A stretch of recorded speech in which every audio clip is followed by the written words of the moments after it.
they had scheduled this house for acquisition and clearance. Do you want it cleared? No, sir, I don't want, yeah, if I can get a new home there, yeah, but I don't want my house to be cleared and just nothing there. Well, when it came in the application, it had, the only activities it had for was clearance and acquisition. But that was not the initial thing that I was stated when they tried to get the grant.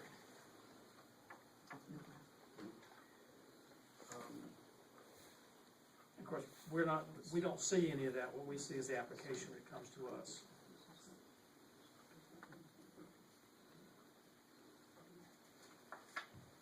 Okay. We'll go by and take a look at it. We'll go by and take a look at the property. Yes, sir. Does it, I guess my only question is, does he have, under the current grant situation, does he have any options? Does he or the town have any options, or is that something you can only discuss after you look at it?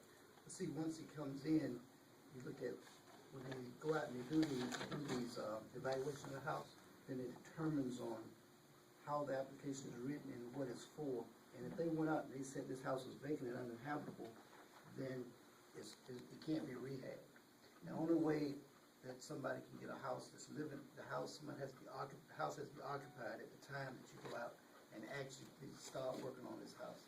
You know, for relocation, if you're in the house a certain amount of period, 90 days before, they can do relocation for you, but you still have to be living in this house at the time of application. For rehab, as opposed to, You have to be living in it. okay, but we'll go by and look at If the house. it had came in, that was living in it, and then he had to move out for whatever circumstances may have been, then that may have been a different situation. Do you understand? Yes, ma'am. I was living in the house. The house got broken into and vandalized, and I had to move out because the house is just there. It's just all the pieces. But I that had to, happened before the application came in, right? after. Not according to the application that we received, when we received this, about 2 years ago. When this application came in, 'cause we have the documentation right out of the application and the treatments for each one of these 10 units. And for this one, when it came in to us, it had listed vacant and uninhabitable. And it was slotted for acquisition and clearance, in which they were going to buy. I got electric there, so I was there. Hmm? Electric was there, I was there. Electric doesn't mean you're there. I mean, you gotta be, in order for us to rehab a house, you gotta be living in a house. That's what, 'cause you just can't go out and do a house that nobody's in it. And plus, I mean, when the application came in to us, it said the house was vacant and uninhabitable. That's what came in to us. And the application was rated based on that. Now, y'all had public hearings before this application was submitted. My next door neighbor's living right here, and he can verify that. The house was not vacant. He was staying in the house. Y'all had 2 public hearings before this application was submitted. And at that time, were you told what was gonna happen to your houses? No, I wasn't aware of anything. I was just waiting basically until everything was pushed through and see what the outcome was gonna be. Did you attend the public hearing? My house wasn't even inspected. From the outside it was, but from the inside, no. Did you attend the public hearing? No, I didn't even know. The only thing that I was told was somebody was gonna meet me out there and look at the house. Every time I was set an appointment up to go out there and look at the house, the people never showed up. I sit there 5, 6, 7 hours, nobody ever showed up.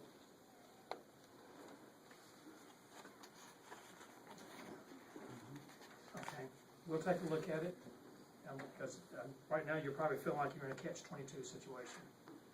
But let us take a look. 103 James Street, Yes, sir. My name Ernest Whitehead. and we're showing the property at 103, lack of participation, They do pay. 103. You said the house was what now? Thomas Ryan, owned by Ronald Williams. That's Mr. Ryan. Unit is listed for rehabilitation. We were informed by the town tried several times to meet with Mr. Williams, but was not able to have a meeting with him, so the town dropped the unit for lack of participation. So have you had any conversations with the town about? It's not his way. Oh, Mr. Ryan, okay, I'm talking about everybody's stuff. Yeah, oh, I'm reading. You're not 103? You're not Ryan. Ronald Williams, just so I was the owner. Okay, what about 107, owned by Ernie Whitehead? It's me. Oh, okay, you're 107. Yes, sir. Oh, yeah, on the ground. Okay, this one says it has a mobile home on it, and you did not want to sell the mobile home, so the lot could be cleared. Well, they approached me about when they came to inspect everything. They said my trailer and my duplex, what is it for the rent? So the only thing I would have to do, pay my tax. The tax first would not even think about it. So I had a light and somebody in there. Both my daughter, one lived in the duplex, and one on the right and one on the left. We'll get to the duplex, let's deal with Okay, 107 first. Yeah, it was, That was a mobile it home. was occupied by Junior and Pam. And they came, I was not there that day, but what they did, they came in and looked at everything, and they said it was ready for the grant. Next thing I heard, that they want me to sell it, or either sell it and they'll pull away the trailer, and they'll sow with grass seed. Now they put the trailer away, they won't get rid of everything. But I told them if the trailer can be sold on the land, but now I need for somebody to estimate what the price is. So the price came back, it was $500 for the trailer and the land. They were insult to me and everybody else. And without having tenant in there. So I was getting almost half of that for the tenant. Then they came back and said, what if I had, they'll give me 10 days to make my mind up. And if I don't make my mind up, they're going to cut me off the grant, period. I had nothing to do with it. I said, okay. I said, I'll fit my trailer up. I was going to sell it. I said, I'm going to contract myself. I can fit my trailer up. But with the thing saying that you can't have no single ride, no single trailer. You had to have a double ride. It's okay. I would do that. But the way they gave it to me, that I was ready for the grant with no problem. Then they said, each time when they were talking to me, they said, well, how about your duplex? I said, what about the duplex? I said, my duplex is a block. You got 3 bedrooms, 1 bath on each side, kids in the patio in the front and in the back. And a brand new roof and brand new window. They give me they came in there and take note of it. One hole in the living room, but the coon came up like that and ate the hole. So it's when the grant would come through. They said they'll fit there no problem. So my duplex was already fit up. They said don't do nothing else. The only thing I had to do was put my kitchen sink because this kitchen sink was leaking. So I did that.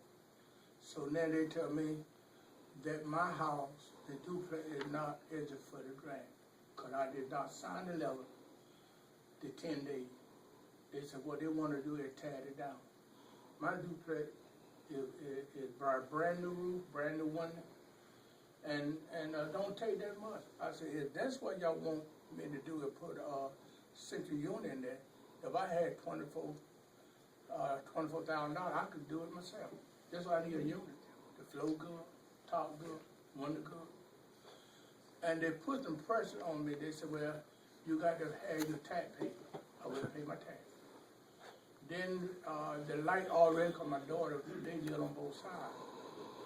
And one of my daughter is a nurse and the other one is in the Navy, in the Army. They stay there when they come down. They said the other week that I cannot let nobody stay in there, that they're going to cut me from the grant because my duplex is not suitable for the grant. When they came through, everything passed.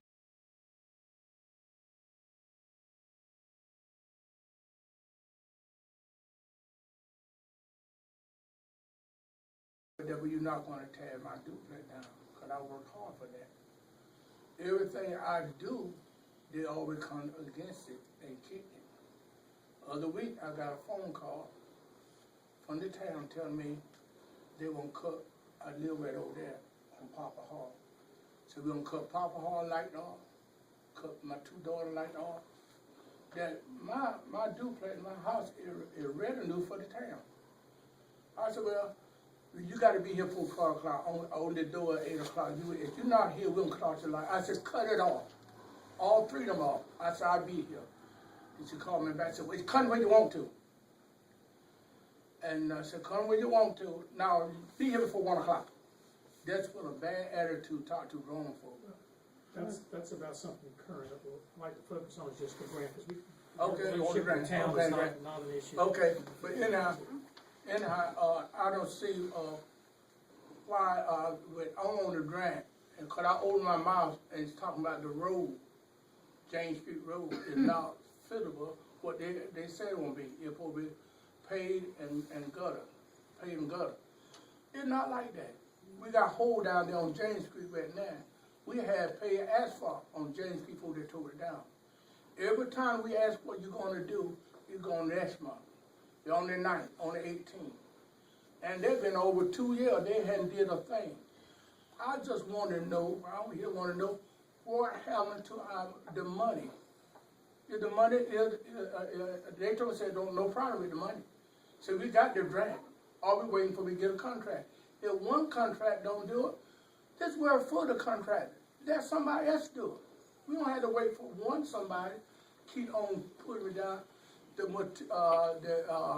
machine fell on the streets by the church for about 3 months.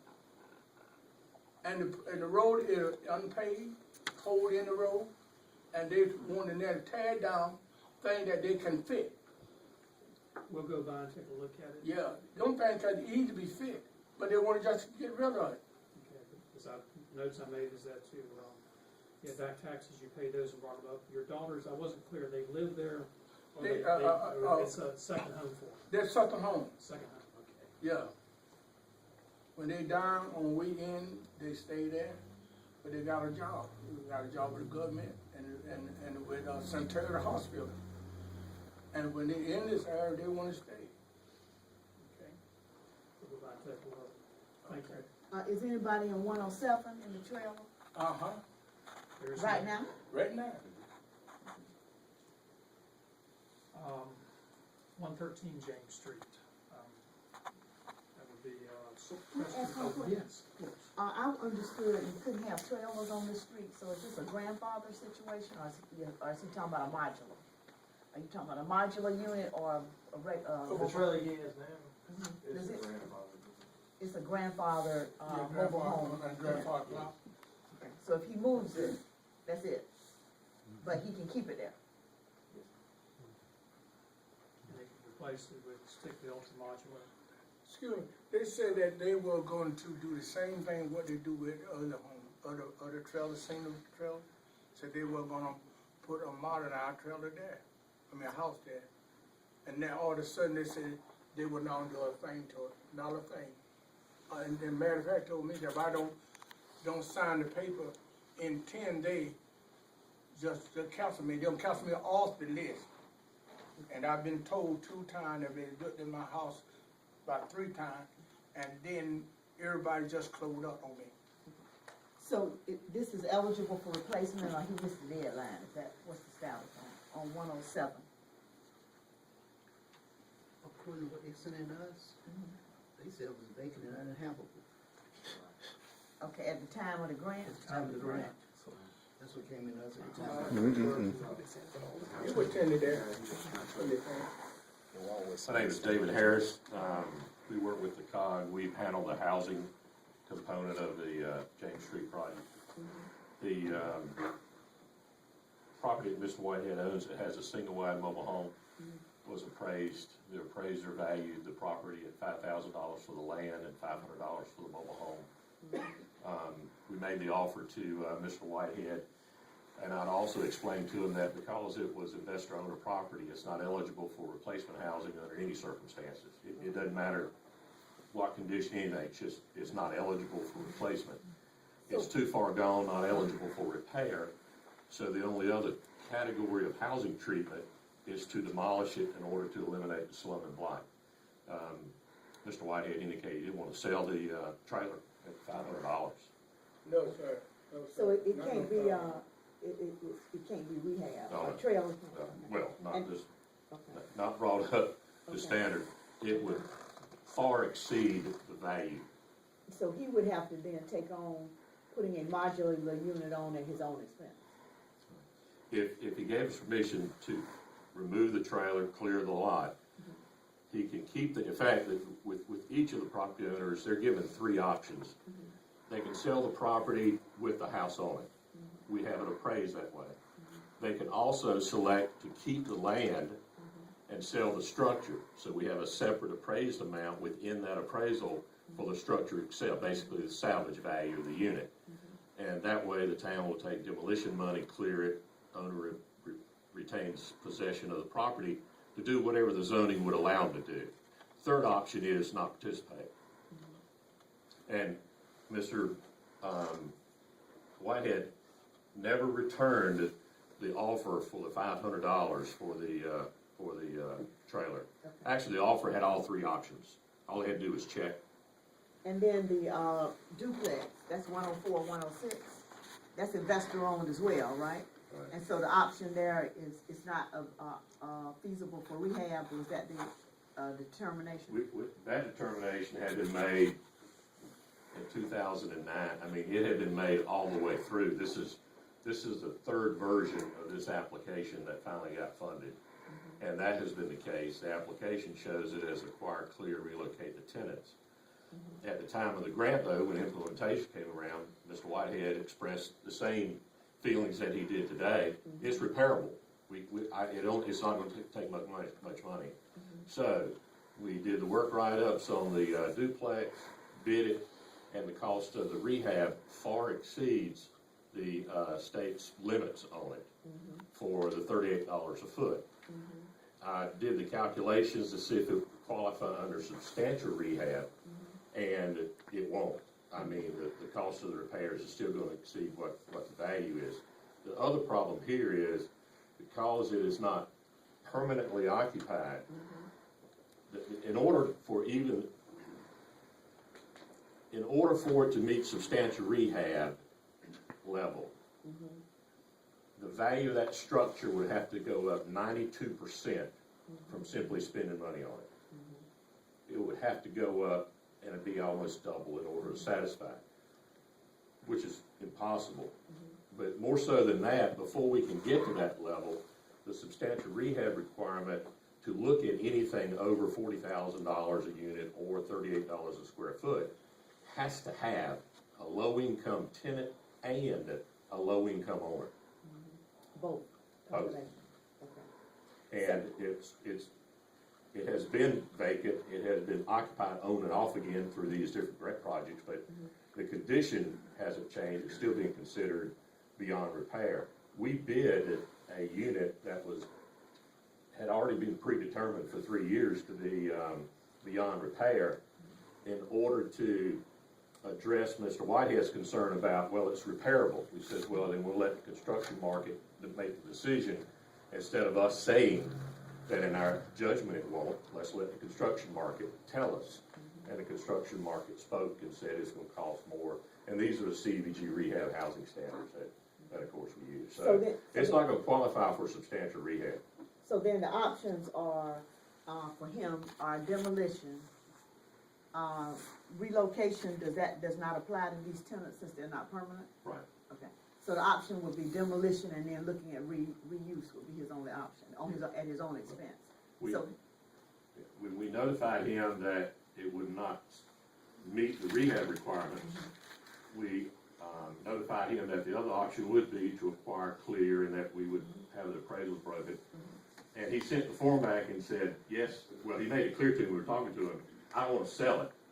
But if you want to go ahead and have the appraisal done, then I'll take a look at the results. I don't intend to sell the land. Well, the offer that we made was the same as the other one. Okay, so he can sell the land or the structure. That's right. The land.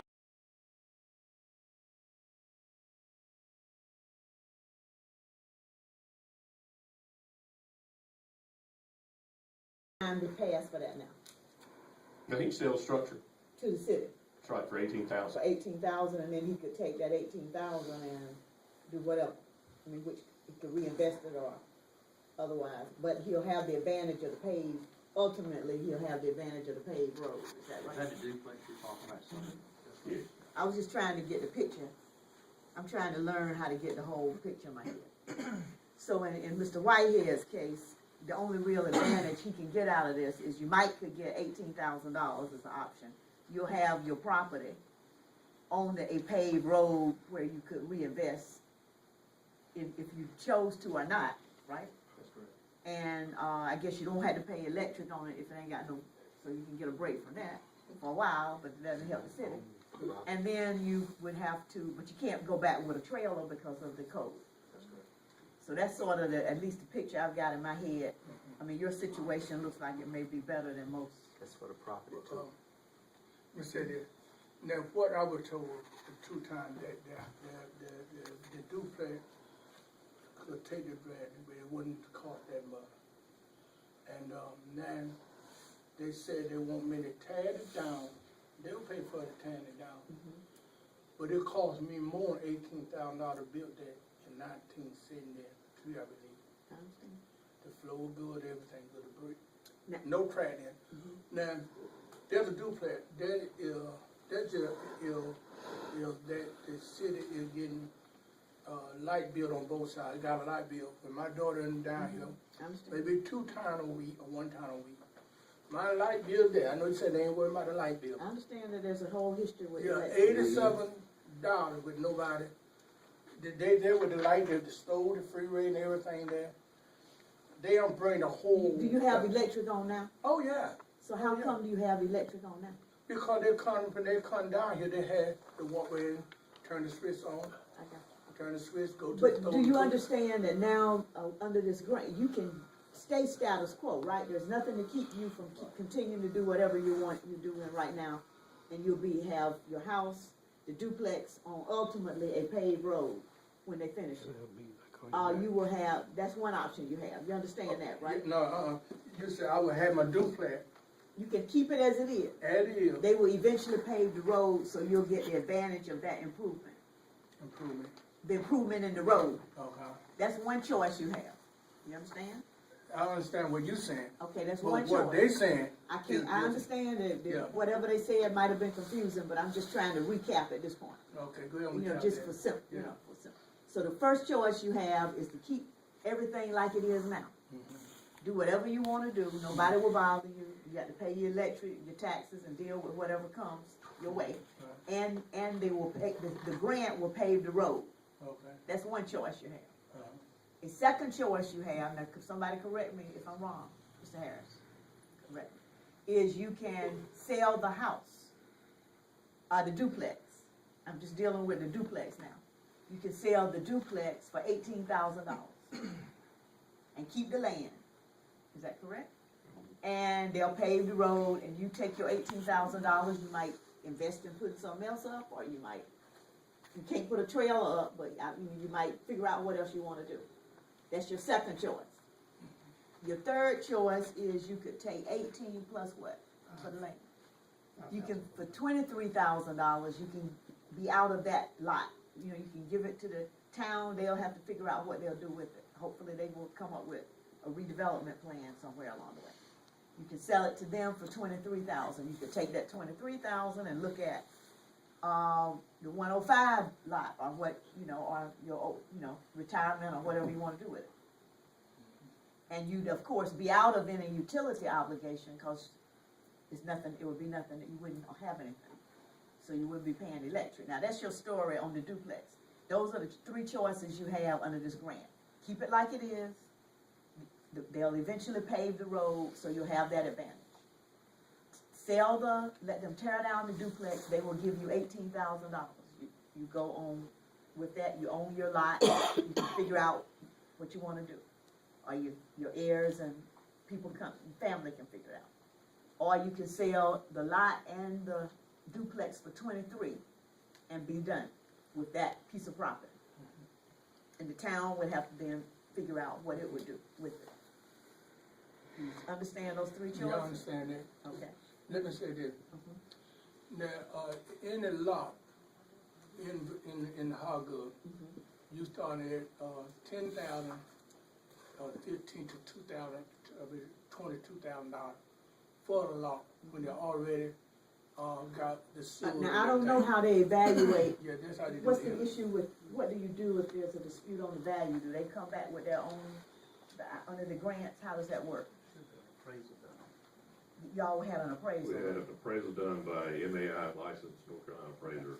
If an And owner, the copy of the report was actually provided along with the options that he had. what So he is could review it. what's the procedure if an owner thinks they should get more money? Do they have to go get a competing appraiser, or is it no provision for that? It should be appraisal and reappraisal. It should be two That's appraisals. included in the grant as a reappraisal. Okay, does he That's already- select? No, that part's already been done.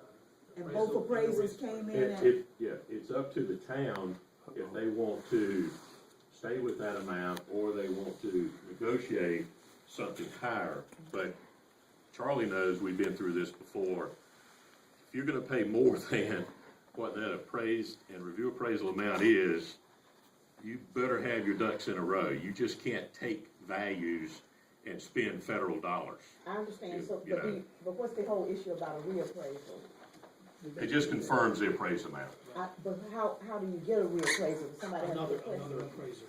No, That's values part get- two. I understand what's the procedure though, Okay. does the city decide, or does Mr. Whitehead ask for that, or? The grant decides. Now, the city just has a reappraisal and then confirms the appraised amount. Then he can accept the offer or make a larger offer, have his own appraisal made, or come up with a negotiation.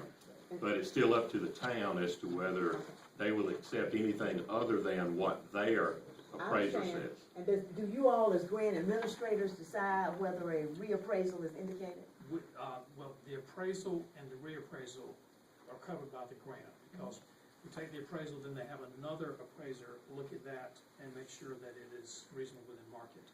It looks at tax value and that. Then, if there's no agreement between the town and the property owner can get another appraisal themselves. It has to be an MIA certified, and then discuss with the town. We're gonna limit it based on reasonableness. Give you an example where, if the property appraised at $5,000 and Mr. Whitey comes back and says it appraised at $20,000, HUD would reject that on us because of the fact of the big discrepancy.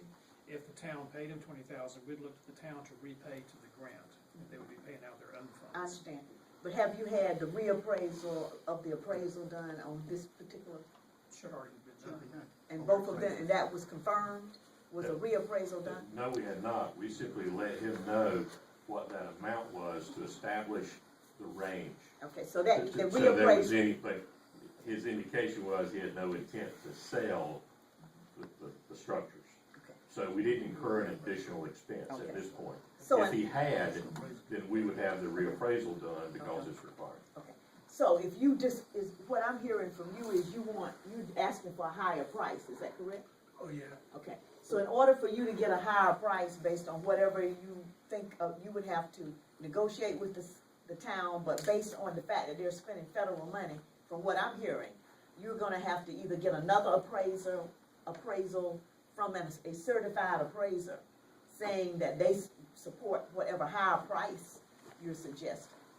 That would be your only option to get more than the 23,000.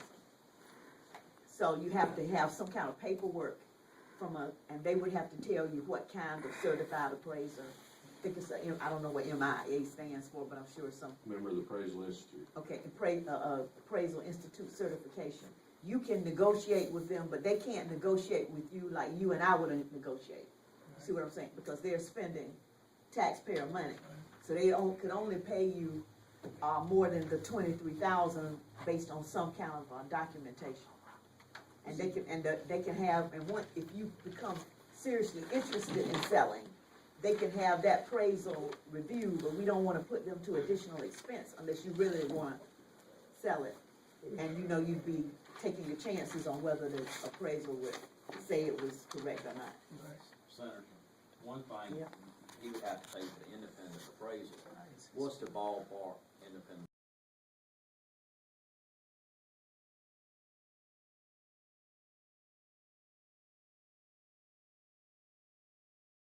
Whoever, I mean, what's the ballpark, $500, $750? $400, $500. Then he would have to incur that cost to come Yeah. back. You'd have to pay that cost for a competing appraisal. But if anybody you went to, I think they would tell you whether they thought it would be worth your while. It probably wouldn't hurt you to talk to somebody who is certified to see if they would offer you an opinion that would be any higher than the 23. But that's your situation on the duplex. Do you understand what your choices are? Yeah, I understand. This is a family thing. I know that's my daddy land, every time I bought it from him. I bought it from him a year ago, 27, for $3,300. Cause we all bought the land. But what I'm talking about, this like, you just taking it from me. I understand. Just like Rod made me without a gun. I don't mind get Rod, you got a gun. But you ain't got no gun, you gotta fight. I understand. With air property, I've been dealing with air property for years. But this not air problem no more. It's bought out straight clear, earn a fight. Okay, but I mean, it's family, you know, I understand about family property and how you feel about it we just want to make sure you understand that with the federal money involved I here, understand that. that it doesn't allow for that kind of consideration. It's Right. just got these rules and regulations Right. and what we want most is to make sure you understand 100% what you're facing. Right. So you can make the best choice you can, and unfortunately, in community development, the way it's set up, these are the limitations. Right. So you have to decide whether you wanna keep it, go with the paved road, and continue to look for other options. You can continue to push the town to help, and you yourself can look, and the community can look for other options to support you making changes on the property. This may not be the only opportunity. But that's something you'll have to put your own elbow grease and energy in. Right. I think this grant is limited in what it can do at this point. I understand it was limited. They were told me, they said, well, we could able to put 40,000 in the east unit, the $80,000. And said that they able to, but each unit, it might just take maybe $5,000 at the most for the kids to complete. They have certain, if they're gonna repair the unit, often we run into this all over where people, what you and I would think would be good enough. Unfortunately, it doesn't, they have these federal standards, housing standards they have to meet. And it would be different from what you and I would probably consider good enough. And unfortunately, but that's the case. And they are also looking at investing taxpayer money, so the time span for which it would have to last, they're looking for a 10, 20 year, 30. a 30 year, they're looking, if they're gonna put X thousand, what's the max in it, you put 40 something? Well, the cost of rehabbing it, 78,000. Yeah, but if, on the average, what would you be looking to put in these kind of projects? You'd be thinking of putting in a range of 30, 40,000? Right, the limit before you hit substantial rehab is 40. 40. So a lot of times it's 30, 40,000. So the idea of these federal grants is if they put in $40,000 of taxpayer money, they're wanting a 30-year investment in terms of recouping it through the tax base and having it sustain the community. So while 5,000 might do good for 5 or 10 years or something, I'm just estimating. What the standards for these kind of grants is a much farther out standard, and that's just the philosophy of the grant. So we don't control, we can't control. Right. Okay, but do you understand? Because Yeah, we I need to move on understand. to something. But look at the revenue they're getting out. They're getting a duplex with water being paid. No, they're gonna demolish, they're not gonna keep the duplex. Huh? If you sell it to the town, they're gonna demolish. They have to tear it down, they're not gonna do it. Yeah, So but it's I'm just saying, gonna be scrapped. if I keep to myself, Yeah, look at the revenue they getting out. I'm not worried about the payroll, cause you can get that in the house, because all the house down there. But the way they approach, and approach me, that there was no problem at all, you are fit for the grant. Then all of a sudden, they make all these stimulations by saying that we cannot do nothing. And then at the same time, I got, the duplex, and then when you get the revenue officer, what is, I They was- don't understand, what revenue do you say? the you light get? bill, water bill, Oh, yeah, upkeep, okay. the mail,